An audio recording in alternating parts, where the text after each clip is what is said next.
Postal ज्ञान क्लासेसतर्फे या विशेष सखोल चर्चेत आपले स्वागत आहे. धन्यवाद. आजच्या आज आपण एका अत्यंत रंजक विषयावर बोलणार आहोत. म्हणजे असा विचार करा की आज जर कोणी जगातील सर्वोच्च शिखर माउंट एव्हरेस्टवर चढाई केली तर त्या कडाक्याच्या थंडीत आणि बर्फात त्यांना तिथे काय सापडेल? मला वाटतं फक्त बर्फ आणि खडक.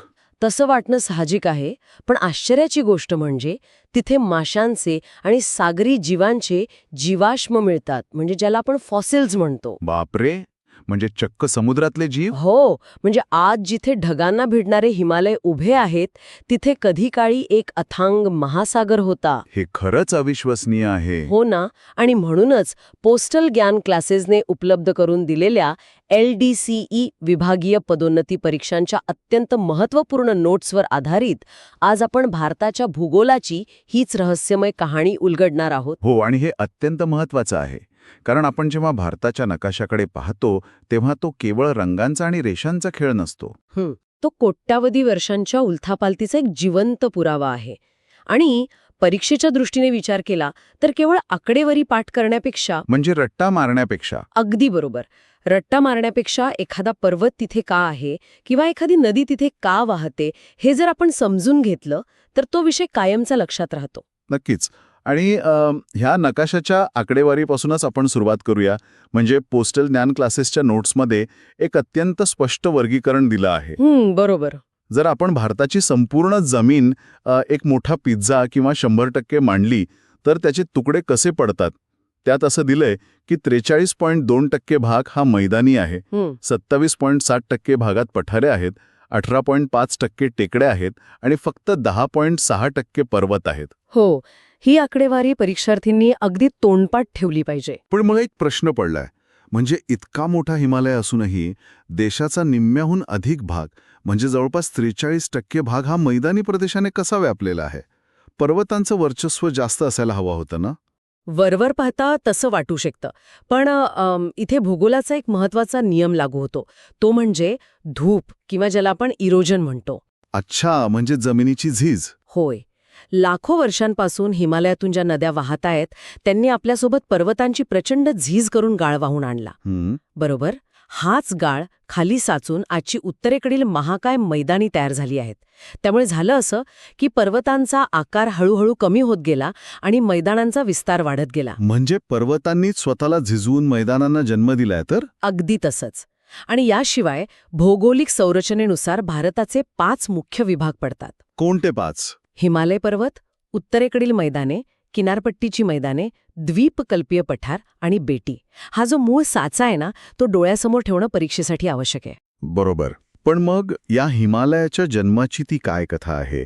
मगाशी मी जे एव्हरेस्टवरील फॉसिल्सचा उल्लेख केला. हो, ते सागरी जीव. हो, तर त्याचा संबंध टेथिस समुद्राशी कसा जोडला जातो? म्हणजे 6.5 कोटी वर्षापूर्वी नेमकं असं काय घडलं की समुद्राच्या जागी थेट डोंगर उभे राहिले? या प्रश्नाचं उत्तर प्लेट टेक्टॉनिक्स या वैज्ञानिक सिद्धांतात दडलाय. अच्छा. हे बघा, पृथ्वीचा पृष्ठभाग हा काही एका अखंड कवचासारखा नाहीये. तो अनेक मोठ्या तुकड्यांमध्ये विभागलेला आहे. या तुकड्यांना आपण प्लेट्स म्हणतो. लाखो वर्षांपूर्वी भारतीय प्लेट ही विषुववृत्ताच्या दक्षिणेला होती आणि ती अतिशय वेगाने उत्तरेकडे सरकत होती. तिच्या उत्तरेला युरेशियन प्लेट होती. आणि या 2 प्लेट्सच्या मध्ये? बरोबर. या 2 महाकाय प्लेट्सच्या मध्ये टेथिस नावाचा एक उथळ पण मोठा समुद्र होता. म्हणजे जणू काही 2 महाकाय जहाजे एकमेकांकडे येत असावीत आणि त्यांच्यामधलं पाणी दाबलं जात असावं. एकदम परफेक्ट उदाहरण दिलं तुम्ही. जेव्हाही भारतीय प्लेट युरेशियन प्लेटवर प्रचंड वेगाने आदळली तेव्हा त्या धडकेमुळे टेथिस समुद्राच्या तळाशी जो साचलेला लाखो वर्षांचा गाळ होता, खडक आणि माती वगैरे, हो, तो सगळा प्रचंड दाबाखाली आला. कोणत्याही मऊ वस्तूला दोन्ही बाजूंनी दाबलं की ती जशी दुमळून वर उचलली जाते ना, हो, घड्या पडतात, अगदी तसाच तो समुद्राचा तळ वर उचलला गेला आणि त्यातूनच हिमालयाच्या या उत्तुंग घड्या म्हणजेच फोल्ड माउंटन्स तयार झाले. म्हणूनच हिमालयाच्या सर्वात वरच्या थरात आजही समुद्रातल्या जीवांचे अवशेष मिळतात. बापरे. म्हणजे हे समजल्यानंतर तो पर्वत आता निव्वळ दगडांचा ढिगारा वाटत नाही, तो एका महाकाय भौगोलिक अपघाताचा परिणाम आहे. नक्कीच. पण मग या हिमालयाची रचना सगळीकडे अगदी एकसारखी नाहीये. नोट्समध्ये याचं वर्णन एका 4 मजली इमारतीसारखं केलं आहे. हो, ही अॅनालॉजी खूप छान आहे. जर आपण याला हिमालयाचा आडवा छेद म्हणजे एक व्हर्टिकल स्लाइस मानलं तर सर्वात वरचा मजला कोणता? सर्वात वरचा म्हणजे सर्वात उत्तरेकडील मजला आहे ट्रान्स हिमालय. अच्छा, ट्रान्स हिमालय. हो, हा हिमालयाचा सर्वात जुना भाग मानला जातो, जो ॲक्च्युली युरेशियन प्लेटचाच एक हिस्सा होता. यामध्ये काराकोरम, लडाख आणि झास्कर या अतिशय उंचावरील पर्वतरांगा येतात. म्हणजे तिथे खूप थंडी असेल ना? प्रचंड थंडी. इथलं हवामान इतकं थंड आणि कोरडं आहे की तिथे वनस्पती जवळजवळ नाहीतच. बरं. त्यानंतर खाली येताना दुसरा मजला कोणता लागतो? त्याच्याच दक्षिणेला आहे बृहद हिमालय किंवा ज्याला आपण ग्रेटर हिमालय म्हणतो. याला आंतरिक हिमालय असेही म्हणतात. ही एक अत्यंत सलग आणि अभेद्य अशी रांग आहे. याची रुंदी सुमारे 25 किलोमीटर असली तरी सरासरी उंची चक्क 5000 मीटरच्या आसपास आहे. 5000 मीटर सरासरी? हो, आणि जगातली सर्वात उंच शिखरे ह्याच रांगेत आहेत.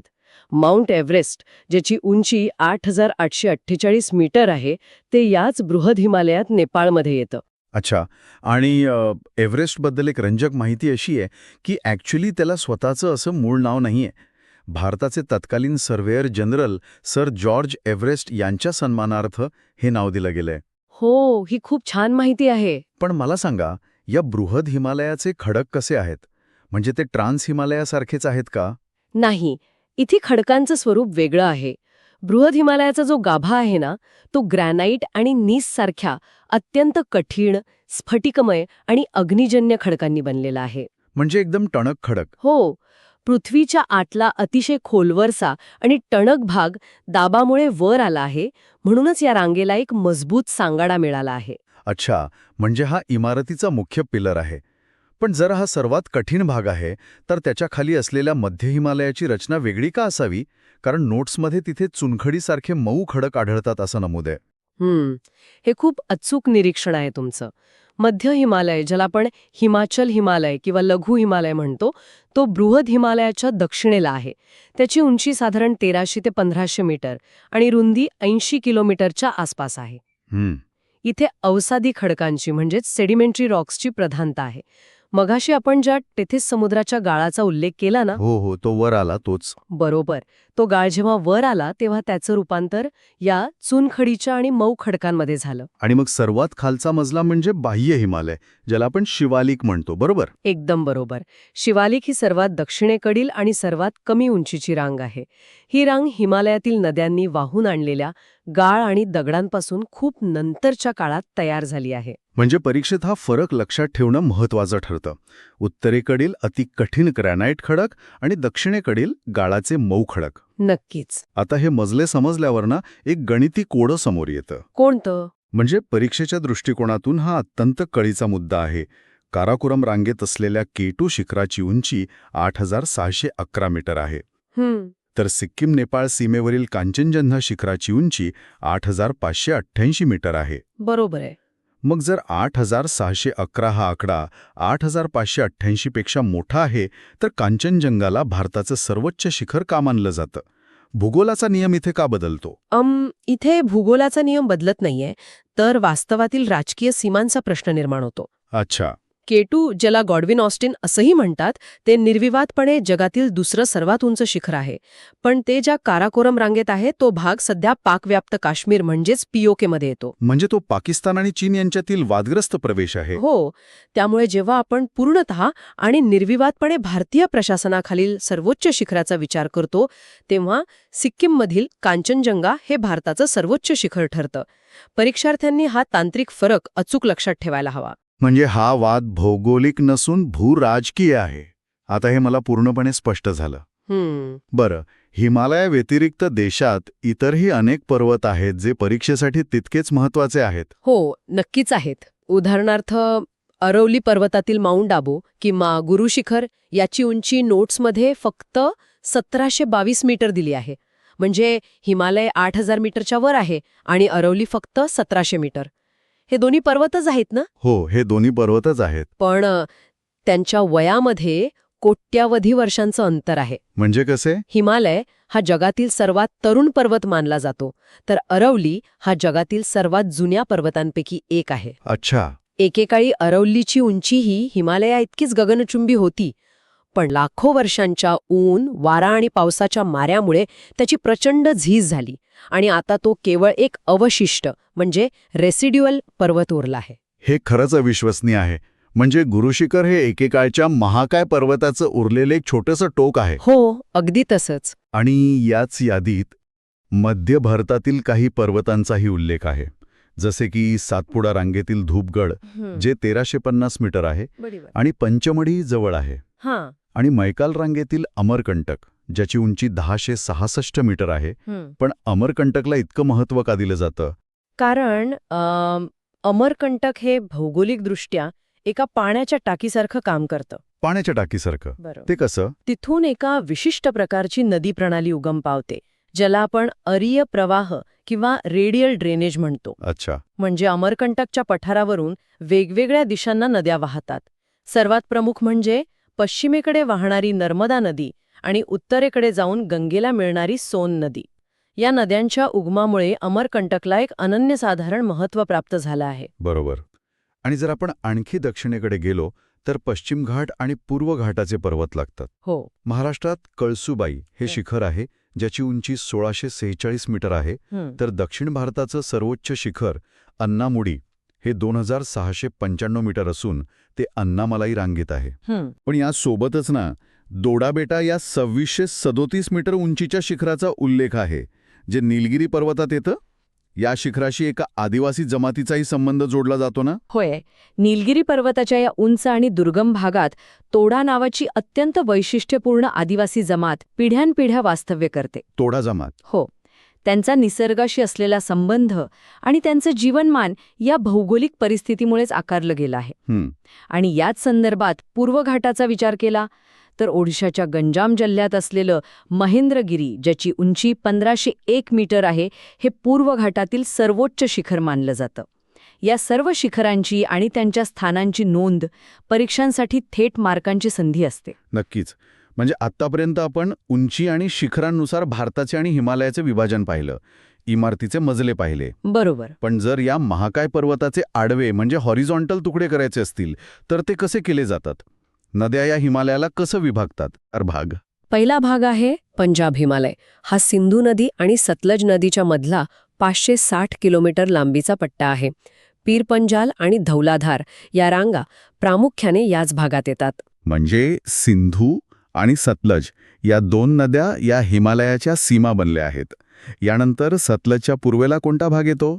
सतलज नदीपासून पुढे काली नदीपर्यंतचा जो 320 किलोमीटरचा टप्पा आहे त्याला कुमायून हिमालय म्हणतात. अच्छा, कुमायून हिमालय. हो. हिंदू धर्माची पवित्र स्थाने जसे की बद्रीनाथ, केदारनाथ आणि उत्तराखंडचे सर्वोच्च शिखर नंदादेवी हे सर्व याच कुमायून हिमालयाचा भाग आहेत. त्यानंतर काली नदीपासून पुढे काय सुरू होतं? काली नदीपासून ते तिस्ता नदीपर्यंतचा सर्वात मोठा म्हणजे 800 किलोमीटरचा पट्टा नेपाळ हिमालय म्हणून ओळखला जातो. याच भागात हिमालयाची सर्वाधिक उंची पाहायला मिळते. म्हणजे एव्हरेस्ट आणि कांचनजंगा वगैरे? अगदी बरोबर. ही महाकाय शिखरे याच विभागात आहेत. आणि सर्वात शेवटी तिस्ता नदीपासून ते दिहांग नदीपर्यंत 720 किलोमीटर पसरलेला भाग म्हणजे आसाम हिमालय. यात ईशान्येच्या नागा, मिझो आणि खासी टेकड्यांचा समावेश होतो. हे प्रादेशिक विभाजन ना एका मोठ्या प्रश्नाकडे घेऊन जातं. कोणत्या? जर हा हिमालय 5000 ते 8000 मीटर उंच आहे आणि हजारो किलोमीटर सलग पसरलेला आहे. हो, एक मोठी भिंतच आहे. बरोबर. तर जुन्या काळात जेव्हा विमाने नव्हती तेव्हा व्यापार करण्यासाठी किंवा प्रवास करण्यासाठी लोकांनी ही प्रचंड भिंत कशी ओलांडली? त्यांनी काय थेट एव्हरेस्टसारखी शिखरे चढून पलीकडे जाण्याचा प्रयत्न केला? नाही. तिथेच निसर्गाने स्वतःच रस्ते तयार करून दिले आहेत, ज्यांना आपण खिंडी किंवा पासेस म्हणतो. अच्छा, पासेस. पण हे दरवाजे कोणी तयार केले? तर याच नद्यांनी. यापैकी अनेक नद्या जसे की सिंधू, सतलज किंवा ब्रह्मपुत्रा या हिमालयापेक्षाही जुन्या आहेत. त्यांना पूर्ववर्ती नद्या किंवा अँटीसिडेंट रिव्हर्स म्हणतात. थांबा, हे थोडं गोंधळात टाकणार आहे. नदी पर्वतापेक्षा जुनी कशी असू शकते? एक कल्पना करा की एक लाकडाचा ओंडका आहे आणि तुम्ही कर्वतीने तो कापत आहात. ओंडका खालून वर ढकलला जात आहे आणि पर्वत त्याला एकाच जागी कापत आहे. जेव्हा हिमालय प्लेट टेक्टॉनिक्समुळे हळूहळू वर उचलला जात होता तेव्हा त्या नद्या तिथे आधीपासूनच वाहत होत्या. अच्छा. पर्वत वर येत गेला आणि नदी पाण्याचा प्रचंड वेग वापरून तो खडक कापत राहिली. लाखो वर्षांच्या या प्रक्रियेत नद्यांनी पर्वतात खोल दऱ्या आणि रस्ते तयार केले. बापरे, म्हणजे पहाडाचा प्रवाह कठीण ग्रॅनाइट दगडालाही हरवू शकतो. होय. सिंधू नदीने जोजिला खिंड तयार केली, सतलजने शिपकीला आणि तिस्ता नदीने जय लेपला खिंड बनवली. याच खिंडींमधून शतकानुशतके मानवी प्रवास आणि व्यापार सुरू आहे. या खिंडी केवळ रस्ते नसून त्या इतिहासाच्या आणि अर्थव्यवस्थेच्या जीवनवाहिन्या आहेत. आता परीक्षेच्या दृष्टीने काही प्रमुख खिंडींचा भौगोलिक स्थान पाहूया. लडाखमध्ये कोणती महत्वाची खिंड आहे? लडाखमधील काराकोरम खिंड ही भारतातील सर्वात उंच खिंड आहे, जिची उंची 5624 मीटर आहे. तसेच मगाशी उल्लेख केलेली झोजिला खिंडही लडाखमध्येच आहे. आणि जम्मू काश्मीरमध्ये? जम्मू आणि काश्मीरचा विचार केला तर तिथे पीर पंजाल, बुर्जील आणि अत्यंत मोक्याची बनिहाल खिंड आहे. बनिहाल खिंडीला एवढं महत्त्व का दिलं जातं? तिथे काही विशेष बोगदा आहे असं मी कुठेतरी वाचलं होतं. हो, बरोबर वाचलत तुम्ही. जम्मूवरून श्रीनगरला जाणारा मुख्य महामार्ग याच बनिहाल खिंडीतून जातो. हिवाळ्यात जेव्हा प्रचंड बर्फवृष्टीमुळे हा मार्ग बंद पडायचा तेव्हा काश्मीर खोऱ्याचा उर्वरित भारताशी संपर्क तुटायचा. यावर उपाय म्हणून याच खिंडीत प्रसिद्ध जवाहर बोगदा बांधण्यात आला, ज्यामुळे हा प्रवास बारमाही शक्य झाला. आणि बुर्जिल खिंड ही श्रीनगरला थेट गिलगिटशी जोडते. अच्छा. मग हिमाचल प्रदेश आणि उत्तराखंडमध्ये कोणत्या खिंडी आहेत? तिथेही हिवाळ्यात बर्फाचं मोठं आव्हान असतंच. हो, हिमाचल प्रदेशात रोहतांग, शिपकिला आणि बारालाच्या या खिंडी आहेत. तर उत्तराखंडमध्ये लिपुलेख, माना आणि नीती या खिंडी आहेत. या सर्व खिंडी सामरिक आणि व्यापारी दृष्टिकोनातून अतिशय महत्त्वाच्या आहेत. आणि जर आपण भारताच्या पूर्वेकडे गेलो, विशेषतः सिक्कीम आणि अरुणाचल प्रदेशात, जिथून चीन आणि तिबेटशी व्यापार होतो, तिथे कोणत्या खिंडी आहेत? सिक्कीममध्ये नाथुला आणि जेलेपला या 2 अत्यंत महत्त्वाच्या खिंडी आहेत. या खिंडी गंगटोकला थेट तिबेटची राजधानी लहासा शहराशी जोडतात. ऐतिहासिक रेशीम मार्गाचा किंवा सिल्क रूटचा हा एक महत्त्वाचा भाग होता. अरुणाचल प्रदेशात बोमडिला, यांग्याप आणि दिफू या खिंडी आहेत. दिफू खिंडीबद्दल एक विशेष नोंद आहे नोट्समध्ये की ती 3 देशांच्या सीमांजवळ येते. एकदम बरोबर. दिफू खिंड ही भारत, चीन आणि म्यानमार यांच्या ट्राय जंक्शनजवळ आहे. तिचं वैशिष्ट्य असं की ती म्यानमारसोबत व्यापार आणि वाहतुकीसाठी वर्षभर खुली असते. अच्छा. याशिवाय मणिपूरमध्ये तुजवू नावाची खिंड आहे जी म्यानमारला जोडते. या सर्व खिंडींचं राज्यानुसार वर्गीकरण LDCE परीक्षेसाठी हमखास गुण देणार आहे. नक्कीच. म्हणजे आजची ही माहिती केवळ पाठांतराची नसून ती खरोखर समजून घेण्यासारखी आहे. आत्तापर्यंतच्या या प्रवासात आपण हिमालयाच्या निर्मितीपासून ते खिंडींच्या निर्मितीपर्यंतचा इतिहास पाहिला. आता वेळ आली आहे ती या ज्ञानाची चाचणी घेण्याची. पोस्टल ज्ञान क्लासेसनं दिलेल्या या नोट्सवर आधारित आपण एक छोटीशी प्रश्नमंजुषा किंवा क्विज घेऊया. पाहूया यातून किती अचूक उत्तरे मिळतात. तयार आहात? नक्कीच. या उजळणीमुळे परीक्षार्थींना स्वतःचं आकलन तपासण्यास मदत होईल. चला तर मग. पहिला प्रश्न. आपण पाहिलं की हिमालय आणि इतर पर्वत किती उंच आहेत, पण भारताच्या एकूण भूक्षेत्रापैकी किती टक्के भागावर मैदाने आहेत? याचं अचूक उत्तर आहे 43.2%. पर्वतांची झीज होऊन तयार झालेला हा मैदानी भाग भारताचा सर्वाधिक मोठा भौगोलिक प्रदेश आहे. एकदम बरोबर. दुसरा प्रश्न. हिवाळ्यात बर्फामुळे रस्ते बंद होऊ नयेत म्हणून कोणत्या खिंडीत प्रसिद्ध जवाहर बोगदा तयार करण्यात आला आहे आणि ती खिंड कोणत्या मार्गावर आहे? ही बनिहाल खिंड आहे. ही खिंड जम्मूवरून श्रीनगरला जाण्याचा अत्यंत महत्त्वाचा मार्ग प्रदान करते. क्या बात आहे. आणि शेवटचा तिसरा प्रश्न.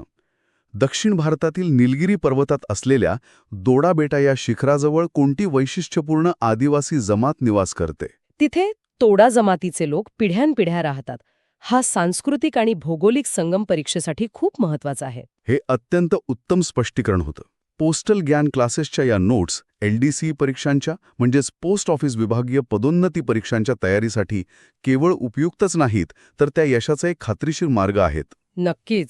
यातील आकडेवारी मागील विज्ञान आणि भूराजकीय कारणे जर आपण समजून घेतली तर परीक्षेत एकही गुण हातातून जाणार नाही. हो, आणि ह्या सर्व चर्चेच्या शेवटी एक विचार करण्यासारखी गोष्ट आहे. कोणती? आपण पाहिलं की हिमालय हा जगातील सर्वात उंच आणि कठीण ग्रॅनाइट खडक असलेला पर्वत आहे. पण तरीही सिंधू आणि सतलज सारख्या नद्यांनी लाखो वर्ष सतत वाहून त्या कठीण खडकालाही मधून कापलं आणि आपले मार्ग तयार केले. हां. मग आता प्रश्न असा पडतो की खडकाची कठीणता मोठी की पाण्याचा सातत्यपूर्ण प्रवाह मोठा? या निसर्गाच्या संघर्षात अखेर विजय कोणाचा होतो? श्रोत्यांनी या पाण्याच्या ताकदीचा आणि चिकाटीचा अभ्यास करताना यावर नक्की विचार करावा. बापरे, किती हा अचंबित करणारा विचार आहे. सातत्य हे नेहमीच अडथळ्यांवर मात करतं, मग ते पाणी असो किंवा अभ्यास. पोस्टल ग्लॅन क्लासेसच्या या सत्रातून मिळालेली ही सखोल माहिती परीक्षेत सर्वांना नक्कीच फायदेशीर ठरेल. Thanks for connecting with postal Glenn classes.